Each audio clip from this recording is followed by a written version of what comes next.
Okay, so you've learned...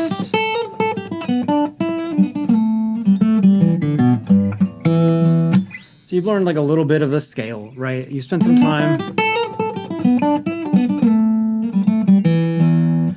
You spent some time kind of like learning a little riff or some scale or something like this. And, you know, what do you do with it? Like it's... So like I can play the riff, do I just keep playing it?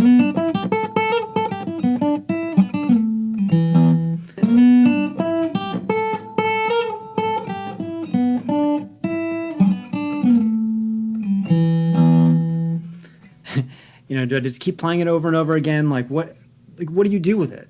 And that's like, I think that's a really common thought that everybody has, or it's some kind of like, it's an issue that everybody kind of gets to. You know, there's all these riffs that you can learn online, or if you just kind of come up with one, it's like, what do you do with it? The best thing to do with it, kind of to organize these thoughts and to kind of like, you know, have a little bit more fun with the riff that you just made or just learned, is to just put it in context by doing this thing that I call riffs, rhythm, and riffs. So basically, it's, you know, you do this, like, you know, instead of just doing that over and over again, why don't you do that or a similar riff and then, you know, play some kind of rhythmic pattern. So you do the riff and then a rhythmic pattern and then another riff, right? So let me kind of show you what I mean. So there's a lot of different rhythmic patterns that you can do. You can do like kind of, and I don't even mean like monotonic bass or anything.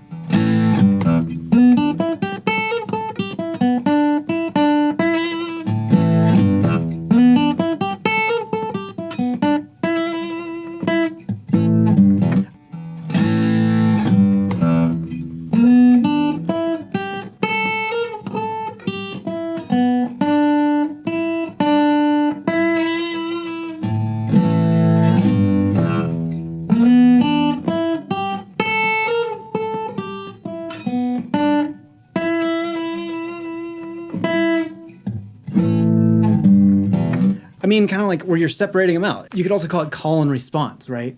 And it's just a different way of thinking about it. It's basically the same thing. So why don't we try, you know, another rhythmic pattern that happens all the time is kind of like a shuffle.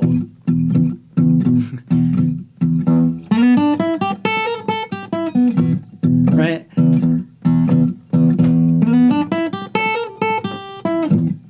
So you see I've modified the riff a little bit to kind of fit the space. And then you can go like a different chord if you want. And then go back to the first one, right? So in that case, I went to the 4 chord in a blues, and you don't have to put it in context of a whole blues at first. This is just another thought, another step for you guys. Like once you've learned some kind of riff, where do you learn riffs? Well, you learn them from listening to music. You learn them from listening to people like Lightning Hopkins or, you know, Steve Ray Vaughan. You learn them by listening to those people. And once you hear something cool, you know, go grab your guitar and see if you can figure it out. But this video, you know, I just wanted to show you this concept. Like, what do you do with the riff afterwards? You do the riffs, rhythm, riff, and then you just pick different rhythm patterns to throw in there. Thanks for watching. I'll see you guys in the next one.